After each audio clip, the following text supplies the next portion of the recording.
Salam sejahtera bagi kita semua. Ibadah minggu ini dipimpin oleh Bapak Rindolo Sumaryo. Mari kita bersaat teduh sejenak.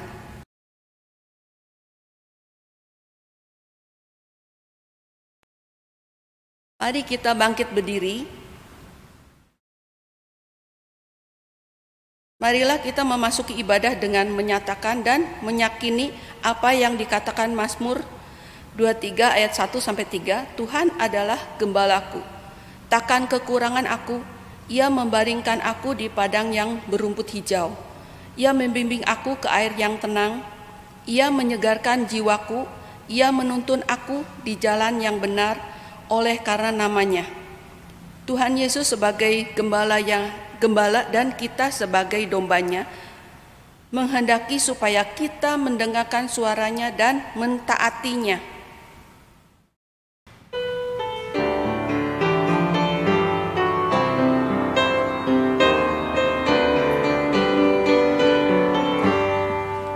Syukur atas keluarga penuh kasih yang mesra. Syukur atas perhimpunan yang memberi sejahtera. Syukur atas kekuatan kala duka dan kesal. Syukur atas pengharapan kini dan selamanya. Pertolongan kita adalah di dalam nama Tuhan yang menjadikan langit dan bumi.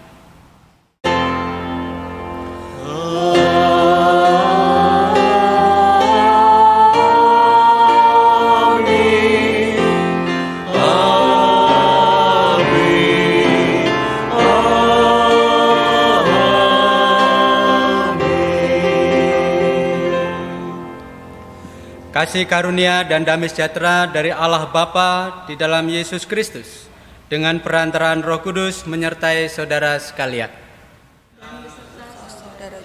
Jemaat silakan duduk.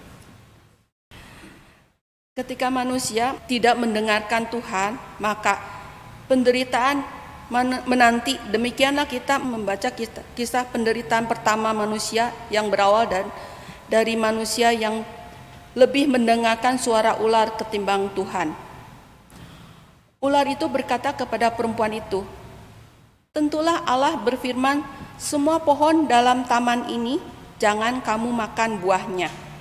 Bukan?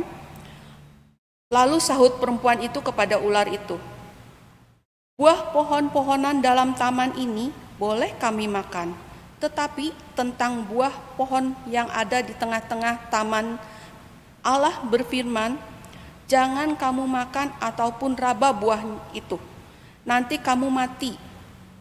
Tetapi ular itu berkata kepada perempuan itu, "Sekali-kali kamu tidak akan mati, tetapi Allah mengetahui bahwa pada waktu kamu memakannya, matamu akan terbuka, dan kamu akan menjadi seperti Allah, tahu tentang yang baik dan yang jahat." Perempuan itu melihat bahwa buah pohon itu baik untuk dimakan dan sedap kelihatannya. Lagi pula pohon itu menarik hati karena memberi pengertian.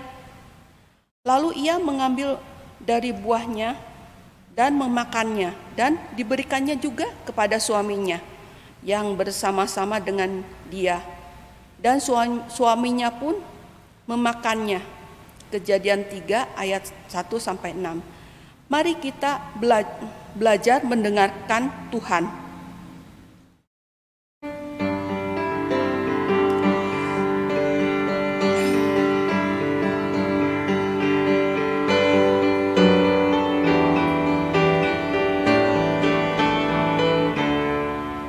Junjungan yang kupilih, Yesusku penebus, yang bangkit dari mati, berkuasa seterus. Kendati banyak orang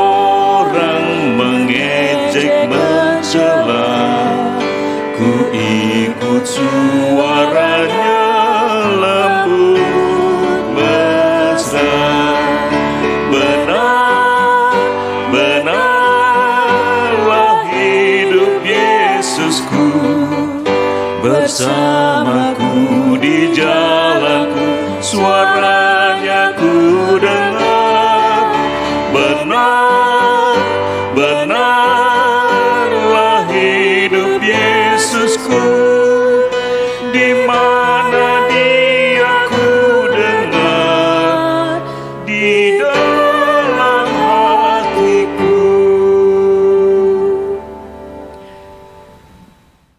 Saudara-saudara, dengan rendah hati kita mengakui segala dosa dan kesalahan kita kepada Allah Maha Pengampun. Jemaat dipersilahkan untuk berdoa secara pribadi.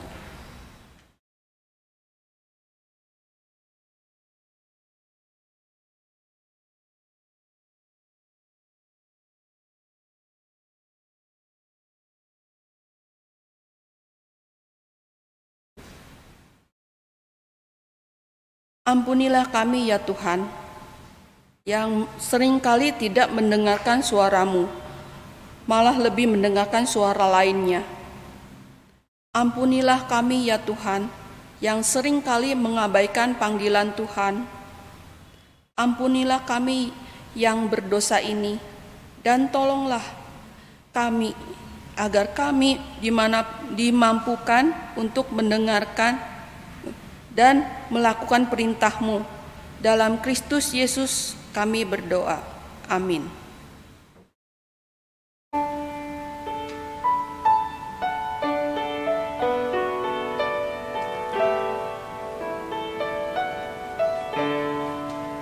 Suara-Mu ku dengar, memanggil diriku, supaya ku di Golgota dibasuh darah-Mu. Aku datanglah Tuhan padamu, dalam darah-Mu kudus, sucikan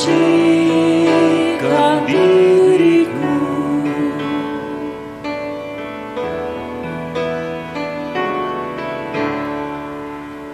Kau panggil diriku, supaya ku kenal iman harapan yang teguh dan kasih-Mu kekal.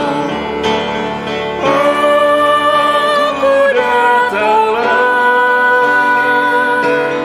Tuhan padamu,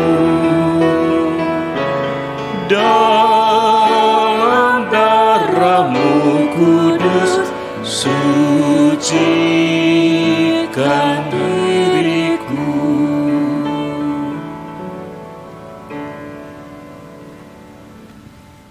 Jemaat diundang bangkit berdiri. Berita anugerah dari Tuhan, berbahagialah setiap kita yang diampuni pelanggaran dan dosanya. Kini hiduplah seturut dengan kehendak Tuhan. Kami siap ya Tuhan. Dengarkanlah nasihat dan terimalah didikan, supaya engkau menjadi bijak di masa depan. Demikianlah berita anugerah dari Tuhan, menurut Amsal 19 ayat 20. Syukur kepada Allah. Marilah kita menyatakan damai kita dengan saling mengucapkan salam damai.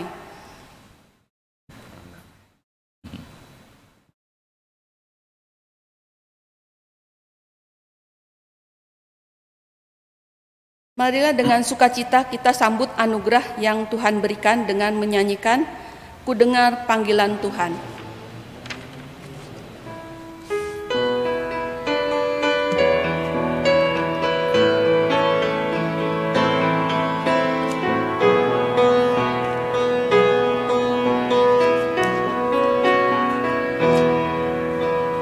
Ku dengar panggilan Tuhan, dengar panggilan Tuhan, ku dengar panggilan Tuhan, pikul salib, ikutlah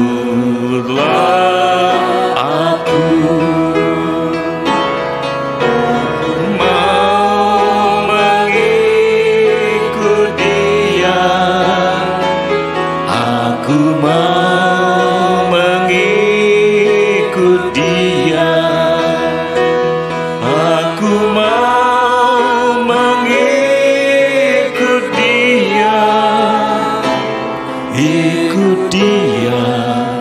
Yesus Tuhanku.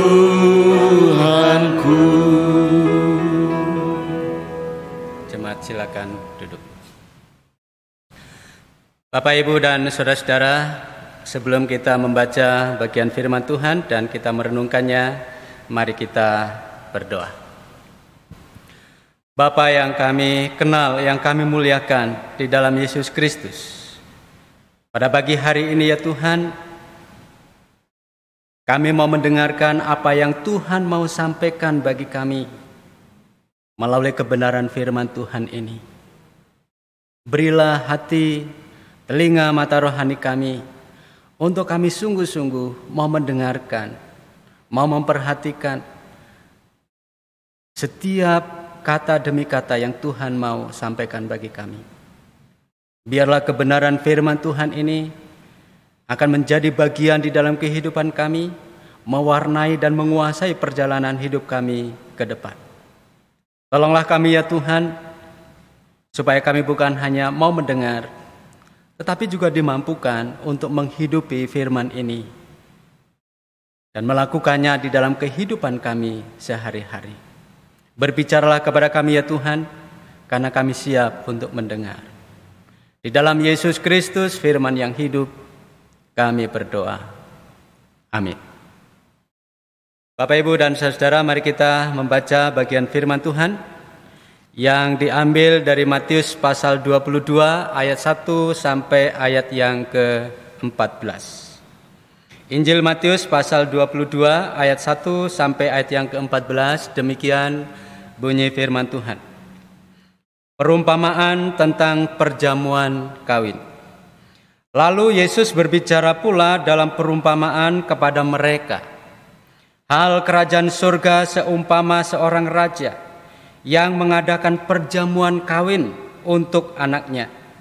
Ia menyuruh hamba-hambanya memanggil orang-orang yang telah diundang ke perjamuan kawin itu. Tetapi orang-orang itu tidak mau datang. Ia menyuruh pula hamba-hamba lain, pesannya, katakanlah kepada orang-orang yang diundang itu, sesungguhnya hidangan telah kusediakan. Lembu-lembu jantan dan ternak piaraanku telah disembelih. Semuanya telah tersedia. Datanglah ke perjamuan kawin ini. Tetapi orang-orang yang diundang itu tidak mengindahkannya. Ada yang pergi ke ladangnya, ada yang pergi mengurus usahanya, dan yang lain menangkap hamba-hambanya itu, menyiksanya, dan membunuhnya.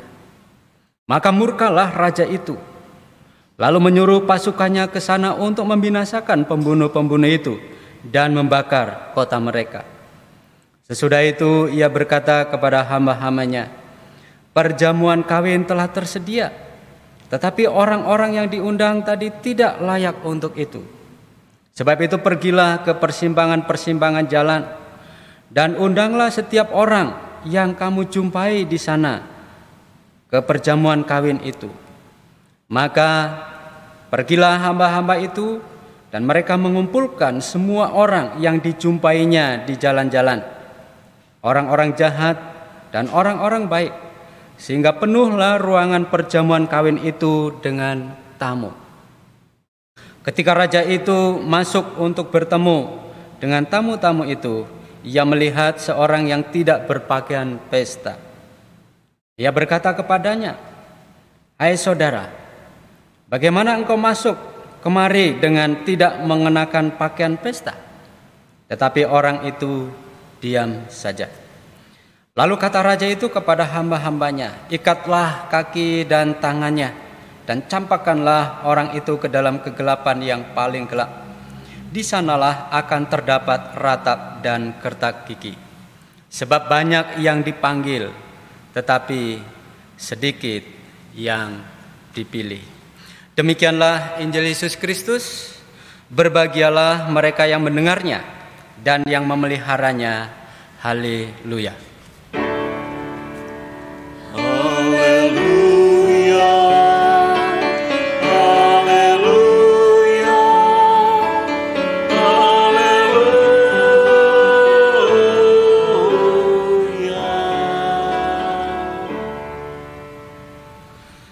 Baik Bapak Ibu dan saudara-saudara, pada pagi hari ini kita akan merenungkan satu tema, mendengarkan Tuhan. Mendengarkan Tuhan. Bapak Ibu dan saudara-saudara, saya pernah mendengar, saya tidak ingat apakah seorang pendeta ataukah apa, tapi saya masih ingat perkataan itu. Kira-kira begini perkataannya. Kenapa Tuhan menciptakan manusia itu mulut satu, telinga dua?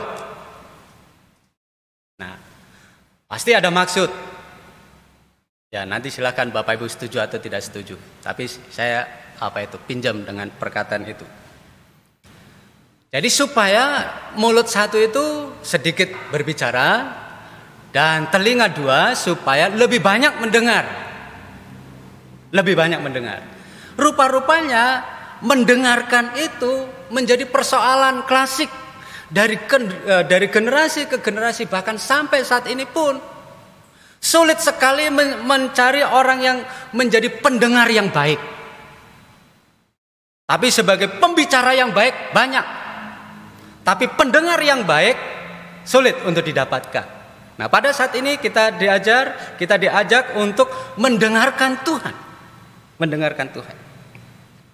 Bapak Ibu dan saudara-saudara, dalam teks ini kalau kita perhatikan ada bagian-bagian yang perlu kita simak bersama-sama. Di dalam teks ini bercerita ada seorang raja yang sedang mengadakan perjamuan kawin untuk anaknya. Ya, perjamuan kawin untuk anaknya. Kalau kita perhatikan, seorang raja ini sudah menyiapkan segala sesuatunya. Bahkan sangat jelas sekali, semuanya sudah tersedia. Itu ayat yang keempat. Semuanya sudah tersedia. Segala sesuatu sudah disediakan. Jadi perjamuan itu sudah dipersiapkan demikian rupa. Dan biasanya kalau konteks orang Yahudi, biasanya kalau pesta perjamuan itu bisa dilakukan selama 1 minggu atau 7 hari. Pesta besar. Tapi paling tidak, dalam perumpamaan ini seorang raja sudah menyiapkan segala sesuatunya dengan baik.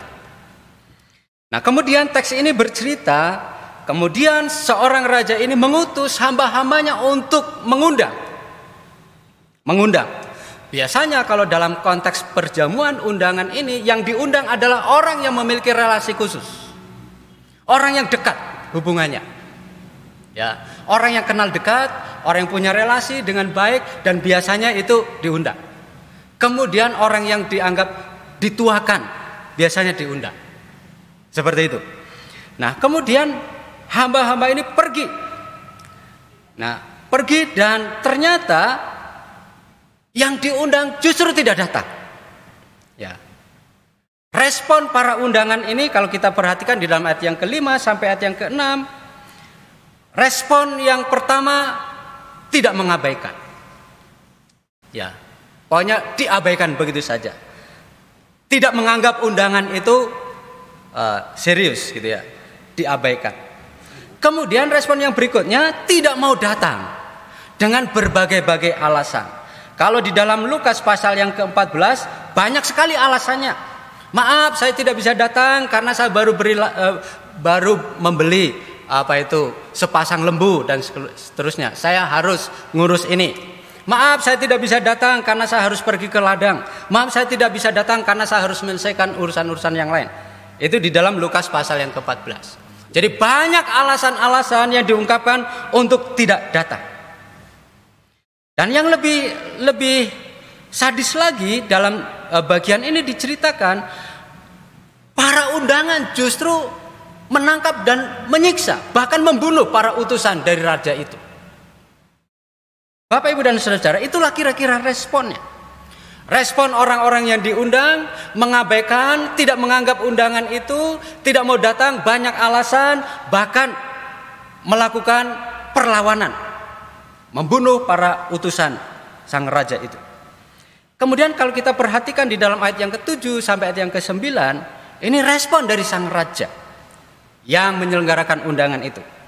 Dia marah sekali, dia kecewa sekali, sakit hati sekali, karena undangan itu ternyata diabaikan, tidak dianggap, tidak diterima dengan baik. Malah yang sangat kecewa bagi raja ini adalah ada orang-orang yang justru menangkap para utusan raja itu, bahkan membunuhnya. Ini yang membuat raja itu sakit hati sekali. Kalau kita lihat di dalam teks ini, lalu dia marah. Kemudian dia mengutus pasukannya untuk menghukum orang-orang yang mengadakan perlawanan dan seterusnya. Nah, langkah yang berikutnya adalah sang raja mengutus hamba-hambanya untuk mengundang kepada siapapun yang dijumpainya. Di dalam ayat yang ke-10 di situ dikatakan siapa saja yang di jalanan, pokoknya pergi undang. Perjamuan sudah disediakan, segala sesuatu sudah siap. Siapa mereka? Dalam teks ini bercerita, mereka adalah kelompok orang-orang yang selama ini diabaikan. Mereka adalah kelompok yang selama ini dianggap tidak ada, termarginalkan. Di situ dijelaskan orang-orang jahat, orang-orang miskin, orang-orang yang baik, dan orang-orang barangkali juga gelandangan dan seterusnya. Justru mereka inilah yang merespon undangan itu. Mereka datang, mempersiapkan segala sesuatunya, lalu pergi ke undangan itu. Dan sang raja dengan senang hati menyambut mereka, dan seterusnya, dan seterusnya. Bapak, Ibu, dan saudara-saudara, mungkin kalau dalam konteks sekarang, orang sedang mengadakan perjamuan, pernikahan, dan seterusnya, mengundang, barangkali banyak yang harus dipikirkan. Ya kan, konteksnya berbeda. Sekarang banyak sekali orang pamannya diundang, nggak mau datang. Karena apa? Takut virus corona dan seterusnya. Itu kondisi yang tidak normal. Dalam teks ini berbicara kondisi yang normal, kira-kira begitu. Baik, itulah kira-kira teks itu bercerita seperti itu. Ada seorang raja yang melaksanakan perjamuan, lalu mengundang, dan para undangan tidak mau datang. Kemudian sang raja ini mengundang lagi kepada orang-orang siapa saja yang dijumpai, lalu ada orang yang mau datang. Sebenarnya teks ini mau memberikan pembelajaran apa bagi kita dengan tema mendengarkan Tuhan? Pelajaran yang pertama yang akan kita renungkan bersama-sama adalah teks ini mengingatkan kepada kita, jangan kita seperti umat Israel. Sebenarnya umat Israel adalah umat pilihan Allah, umat perjanjian Allah, yang sebenarnya memiliki relasi yang sangat dekat dengan Tuhan. Yang sebenarnya umat Israel itu mengerti siapa Tuhan. Tetapi ketika Tuhan mengundang mereka untuk datang di dalam perjamuan itu, justru umat Israel ini mengabaikan undangan Tuhan itu.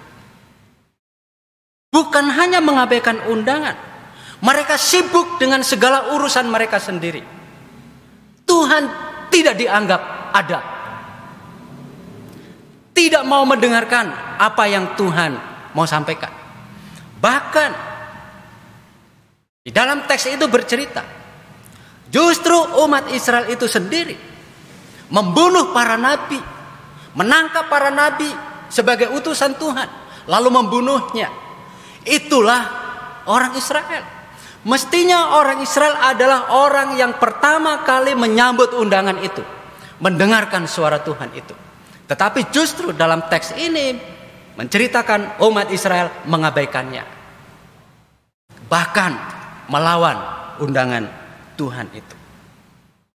Jadi itu pembelajaran yang pertama. Jangan sampai kita seperti orang Israel, merasa diri sebagai orang Kristen yang sudah begitu lama, merasa diri sebagai orang yang sudah aktivis di gereja dan seterusnya, akhirnya mengabaikan suara Tuhan. Itu yang pertama. Lalu yang kedua, yang kita bisa belajar dari teks ini adalah mendengarkan suara Tuhan dengan berbagai macam cara. Tuhan bisa berbicara dengan bermacam-macam cara. Cara yang pada umumnya adalah melalui firman Tuhan, melalui Alkitab, melalui khotbah, melalui perenungan kita secara pribadi, ataupun melalui tulisan-tulisan rohani yang lainnya. Tuhan bisa pakai itu untuk menyampaikan suaranya. Persoalannya kita peka atau tidak, atau sudah kebal terhadap khotbah, sudah kebal terhadap firman Tuhan. Tuhan juga bisa berbicara melalui peristiwa-peristiwa yang kita alami. Kejadian-kejadian yang kita alami, barangkali Tuhan sedang berbicara, sedang mengingatkan sesuatu. Persoalannya kita peka atau tidak. Jadi dalam konteks ini, mendengarkan Tuhan bukan berarti Tuhan berbicara dari surga secara langsung kepada kita, tidak. Melalui peristiwa-peristiwa, kejadian-kejadian yang kita alami, Tuhan bisa berbicara pada kita. Persoalannya adalah apakah kita peka bahwa itu adalah suara Tuhan atau tidak. Tuhan juga bisa berbicara melalui orang lain. Contoh, kalau kita peka ya Bapak Ibu dan saudara, mungkin kita punya pergumulan umpamanya A. Ya, saya punya pergumulan A. Ketika saya berbicara dengan orang lain, tiba-tiba orang lain membicarakan persoalan yang sama. Kemudian ketika saya berbicara dengan orang lain, juga temanya sama. Lalu ketika saya berbicara dengan orang lain lagi, temanya sama, pergumulannya sama. Barangkali Tuhan sedang memakai orang lain, 1, 2, 3 untuk mengingatkan saya dalam persoalan itu. Bisa melalui orang lain, tetapi juga bisa melalui fenomena alam yang terjadi. Jadi bermacam-macam cara Tuhan mau berbicara kepada kita. Tapi persoalannya adalah apakah kita mau menjadi pendengar yang baik atau tidak? Apakah kita mau peka terhadap suara Tuhan atau tidak? Apakah kita mau mengeraskan hati kita dan kita pura-pura tidak mau mendengar Tuhan? Itu yang menjadi persoalan. Yang ketiga, teks ini mau mengingatkan, mau mengajar kepada kita, jangan sampai terjadi seperti apa yang Yesus katakan. Yang terakhir akan menjadi yang terdahulu, dan yang terdahulu akan menjadi yang terakhir. Ini sebenarnya menyinggung tentang umat Israel. Yang harusnya umat Israel, umat pilihan Allah itu sendiri, yang terlebih dahulu mendengar undangan Tuhan, tetapi justru sebaliknya. Orang lain yang akhirnya menerima berita anugerah keselamatan dari Tuhan itu sendiri. Sebenarnya orang-orang jalanan ini, orang-orang yang terpinggirkan ini adalah berbicara tentang orang-orang asing di luar umat Israel. Itu yang Yesus sering katakan. Jangan sampai ini terjadi. Ya. Yang terdahulu akan yang terkemudian, dan yang terkemudian akan yang terdahulu, dan seterusnya. Jangan umpamanya kita bangga, saya sudah jadi majelis, saya sudah aktivis, saya sudah jadi pelayan Tuhan, dan seterusnya. Tahu-tahu nanti Tuhan ngomong, aku tidak kenal kau, pergilah, enyahlah. Dan sampai itu terjadi. Jadi teks ini mau mengingatkan kepada kita, supaya kita mau merespon, menanggapi setiap panggilan Tuhan. Itu yang ketiga. Lalu yang terakhir, pesan apa yang mau kita lakukan, khususnya dalam konteks keluarga, karena ini memasuki bulan keluarga. Saya coba tarik dalam konteks keluarga, Bapak Ibu dan saudara-saudara. Mari kita terus berdoa keras. Berdoa keras, kita mendoakan setiap anggota keluarga kita. Suami, istri, anak-anak, bahkan cucu, kita doakan. Doakan. Jangan lupakan. Mendoakan mereka pribadi lepas pribadi. Sebut nama mereka. Kalau tahu pergumulan mereka, sebut pergumulan mereka. Doakan. Supaya setiap keluarga, setiap pribadi-pribadi dalam keluarga itu sungguh-sungguh mencari Tuhan. Menjadikan Tuhan Yesus sebagai gembala mereka. Seperti Mazmur dalam Mazmur pasal 23. Ketika Allah Yesus Kristus menjadi gembala keluarga, maka setiap anggota keluarga itu mau mendengar gembala itu. Mau terus belajar peka terhadap suara dari gembala itu. Jadi mari kita terus berjuang. Kita doakan supaya setiap pribadi-pribadi dalam anggota keluarga, supaya sungguh-sungguh mereka mencari Tuhan, menempatkan Tuhan sebagai gembala mereka, dan memiliki relasi yang baik dengan gembala itu. Dan ketika mereka memiliki relasi yang baik, maka Mazmur 23 itu akan dialami di tengah-tengah keluarga. Meskipun keluarga itu masuk di dalam lembah kekelaman, tetapi Tuhan tetap menjaga, memelihara mereka. Itu dalam konteks keluarga yang pertama. Lalu yang kedua, setiap anggota keluarga mari kita terus belajar bersama-sama dan berjuang bersama-sama untuk menjadi pendengar yang baik.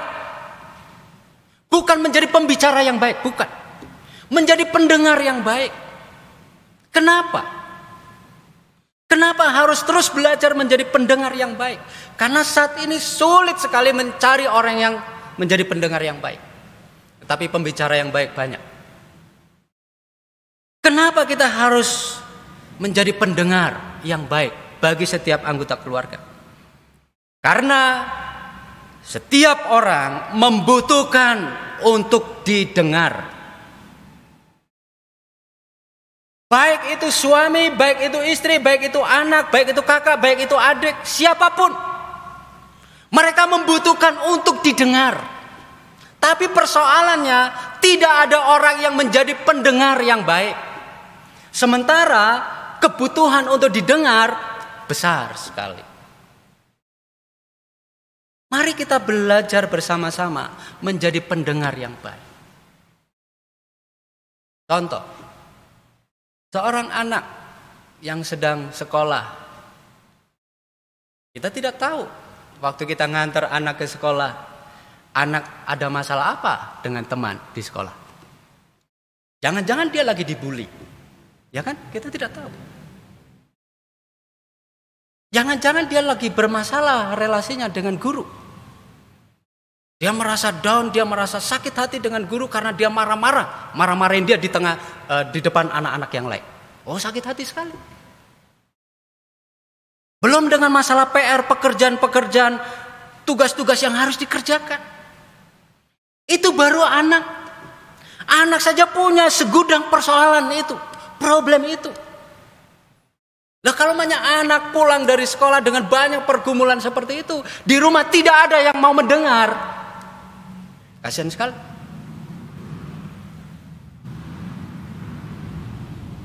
Itu contoh baru anak. Belum seorang suami. Suami yang bekerja di luar rumah. Dalam pekerjaannya banyak problem. Barangkali dia lagi kena ditipu juga. Belum bermasalah dengan relasi bisnisnya. Pusing sekali dalam pekerjaannya itu. Lalu pulang ke rumah. Tidak ada orang yang mau mendengar. Itu nanti bagaikan kayak Gunung Merapi itu, di dalamnya itu apa itu? Lava yang panas gitu ya. Itu ya. Lama-kelamaan kan airnya meletus, kayak begitu. Jadi harus ada penyaluran. Kira-kira begitu. Kalau Bapak Ibu dan Saudara baca kasus-kasus orang bunuh diri, itu karena apa? Biasanya dia tidak mau cerita. Ada pergumulan, ada tekanan yang berat, tapi dia tidak mau cerita kepada siapapun. Karena apa? Karena tidak ada yang mau mendengar. Akhirnya dia anggap dengan bunuh diri semuanya sudah selesai. Jadi saya mau kembali kepada konteks keluarga. Mari kita berjuang bersama-sama menjadi pendengar yang baik. Pendengar yang baik menyediakan waktu, menyediakan tenaga, pikiran, konsentrasi untuk mendengar. Biasanya kalau teori konselor kan begitu. Ya udah cerita saja udah, kita nggak usah kasih solusi, udah selesai solusinya. Nah di dalam keluarga, kalau tidak saling mendengar, biasanya seringkali terjadi konflik. Tidak ada damai sejahtera. Tidak ada kedamaian. Dan seterusnya. Itu dalam konteks keluarga. Mari kita belajar bersama-sama untuk menjadi pendengar yang baik. Di tengah-tengah keluarga. Terutama mari kita terus berjuang mendengarkan apa yang Tuhan mau sampaikan bagi kita secara pribadi. Dan kita melakukannya.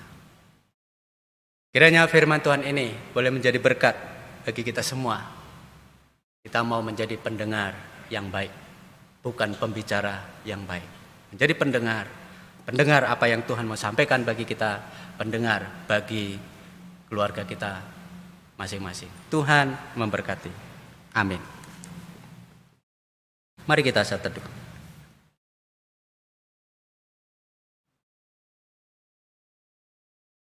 Amin.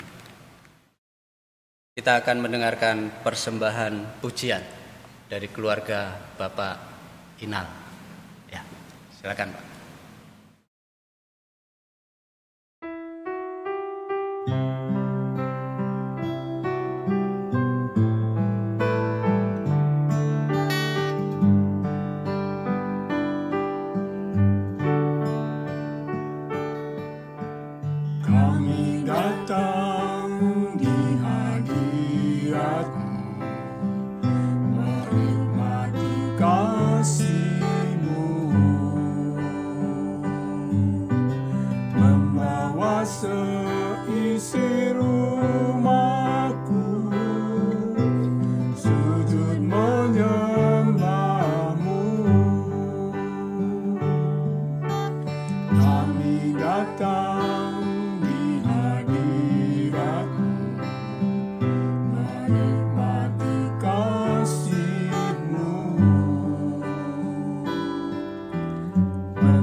bangkit berdiri bersama umat Tuhan di sepanjang abad dan tempat.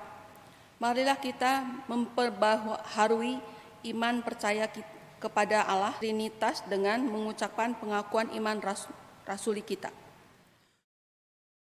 Aku percaya kepada Allah, Bapa yang Maha Kuasa, Khalik langit dan bumi, dan kepada Yesus Kristus, anaknya yang tunggal Tuhan kita, yang dikandung daripada Roh Kudus, lahir dari anak darah Maria, yang menderita sengsara di bawah pemerintahan Pontius Pilatus, disalibkan, mati dan dikuburkan, turun dalam kerajaan maut.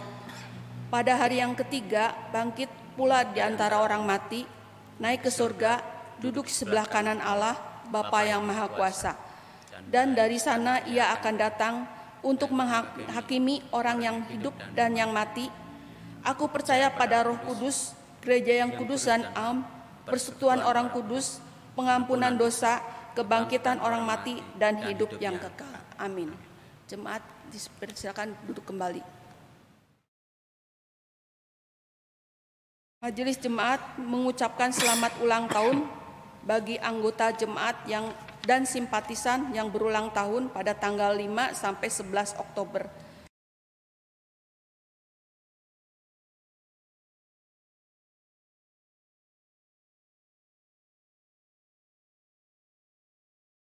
Tuhan Yesus memberkati. Baik Bapak Ibu dan Saudara-saudara, mari kita masuk di dalam doa syafaat kita berdoa.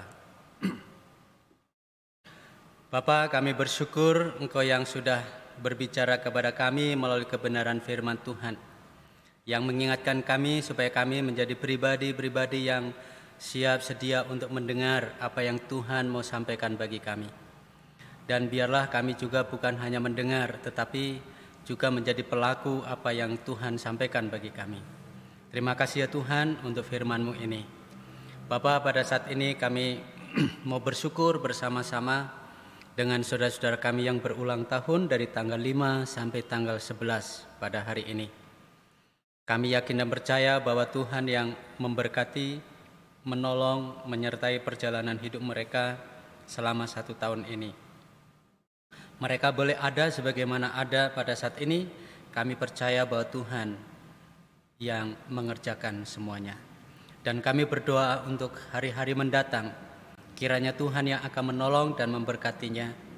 Engkau yang akan melindungi, menjagai, memberkati apa yang mereka lakukan, apa yang mereka kerjakan. Biarlah perjalanan iman yang mereka lakukan adalah perjalanan iman kepada Yesus Kristus. Dan biarlah Kristus menjadi gembala agung mereka. Bapa, pada saat ini kami mau berdoa bagi jemaat yang dalam keadaan sakit. Kami menyerahkan untuk Bapak Beta, suami dari Ibu Grace, yang masih terus dalam perawatan dan dalam pemulihan. Mari ya Tuhan, Engkau jamah bagian-bagian tubuhnya yang sakit, sempurnakan kesehatannya, supaya Bapak Beta dapat melaksanakan seluruh aktivitasnya dengan baik. Keluarga yang merawat, yang mendampinginya Tuhan kuatkan dan berikan kesabaran. Kami juga mau berdoa bagi jemaat Tuhan yang lain yang juga dalam keadaan sakit. Mari ya Tuhan, oleh kemurahan, oleh kasih karunia Tuhan, Engkau nyatakan dalam kehidupan mereka.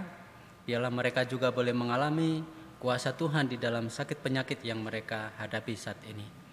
Mari ya Tuhan, anugerahkanlah kekuatan dan pemulihan yang dari Tuhan. Pada saat ini kami terus berdoa ya Tuhan untuk seluruh anggota jemaat Tuhan. Dalam kehidupan sehari-hari, dimanapun mereka berada, aktivitas apapun yang mereka lakukan, sementara mereka menghadapi ancaman yang tidak kelihatan, yaitu virus corona, yang kapan saja bisa menyerang atau menguasai dan membuat kami sakit. Tapi kami percaya bahwa Tuhan akan menolong dan memelihara seluruh anggota jemaat Tuhan, sehingga Tuhan jagai dan kami semuanya dalam keadaan sehat. Kami terus dalam keadaan baik, dapat melaksanakan seluruh pekerjaan tanggung jawab dengan baik. Kami berdoa ya Tuhan untuk pemerintah dan bangsa kami Indonesia yang terus berjuang untuk mengatasi persoalan ini. Biarlah Tuhan memberikan hikmat, langkah-langkah yang dilakukan, khususnya untuk menekan perkembangan virus corona, untuk membuat vaksin yang baru dan juga obat yang baru bagi virus corona ini. Mari ya Tuhan, Engkau berkati langkah-langkah atau usaha ini, dan biarlah bangsa ini menjadi bangsa yang dimerdekakan dari ancaman virus corona, dibebaskan, dan semuanya dalam keadaan sehat. Terima kasih ya Tuhan, kami percaya Tuhan yang menolong dan memberkati bangsa kami. Kami bersyukur untuk gerejamu yang sudah melaksanakan ibadah pemberkatan pada tanggal 26 September dan juga pada tanggal 10 Oktober. Kami yakin dan percaya bahwa itu semua oleh karena Tuhan. Kami percaya bahwa semuanya oleh karena rencana Tuhan, sehingga semuanya ibadah di gedung ini, ibadah pemberkatan dapat berjalan dengan baik. Dan kami yakin Tuhan yang atur semuanya. Terima kasih untuk pertolongan-Mu, terima kasih untuk anugerah-Mu. Inilah doa kami ya Tuhan yang kami alaskan. Di dalam nama Yesus Kristus kami berdoa. Amin. Marilah kita memberikan persembahan sebagai tanda syukur atas kebaikan Tuhan dalam hidup kita. Firman Tuhan melandaskan ungkapan syukur ini. Kita membacakan bersama-sama Mazmur 139 ayat 14. Aku bersyukur kepadamu oleh karena kejadianku dahsyat dan ajaib apa yang kau buat dan jiwaku benar-benar menyadarinya.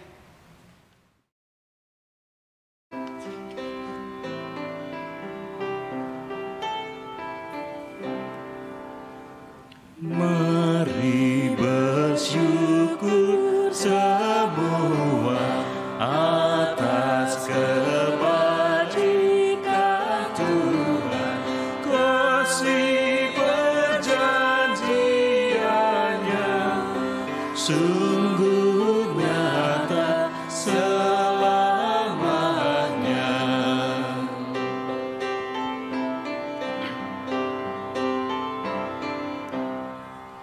Umatnya dibebaskannya untuk hidup bersejahtera, kasih perjanjiannya sungguh nyata selamanya.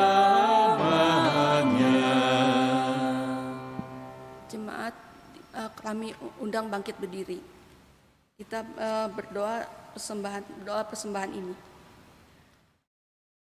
Bapa di dalam surga, kami mengucap syukur dan berterima kasih ya Tuhan untuk berkat yang Engkau berikan kepada kami, dan kami persembahkan berkat, sedikit berkat yang berasal juga daripada-Mu juga ya Tuhan. Kiranya berkat ini boleh tersalur oleh orang-orang yang memerlukannya ya Tuhan, dan juga kiranya Tuhan memberkati orang-orang yang menyalurkannya, menjadikan mereka juga bertumbuh dalam iman ya Tuhan. Kami menyerahkan semuanya ini hanya ke dalam tangan-Mu saja Bapa. Terima kasih Tuhan Yesus. Dalam nama Tuhan Yesus kami sudah berdoa. Amin.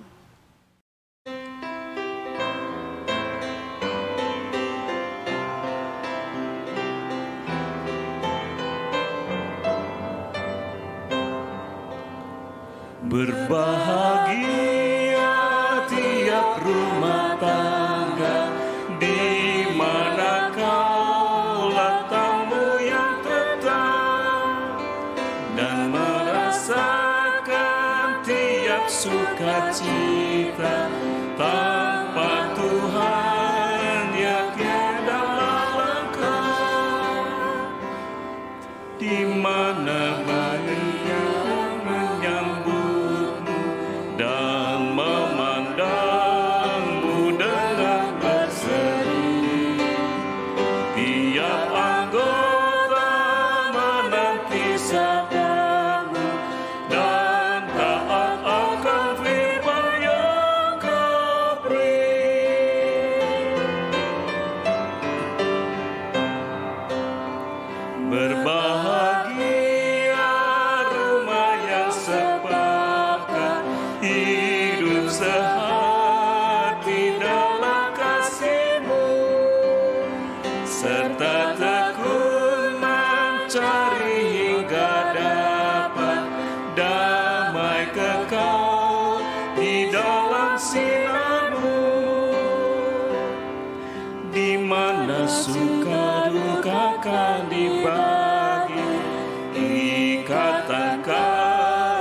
semakin teguh.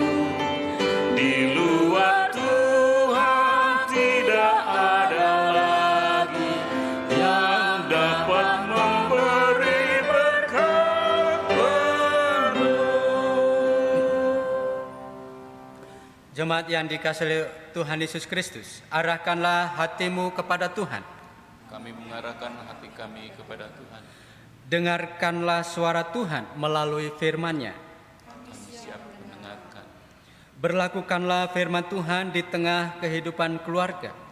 Kami mau melakukannya. Terpujilah Tuhan. Kini dan selamanya. Kini terimalah berkat dari Tuhan. Kasih karunia Allah Bapa kiranya melindungi hidup kita. Kesetiaan Yesus Kristus menuntun langkah kita. Kuasa Roh Kudus senantiasa memberi semangat bagi kita agar kita mampu menghadirkan kasih setia Tuhan dalam hidup kita sekarang dan selama-lamanya. Amin.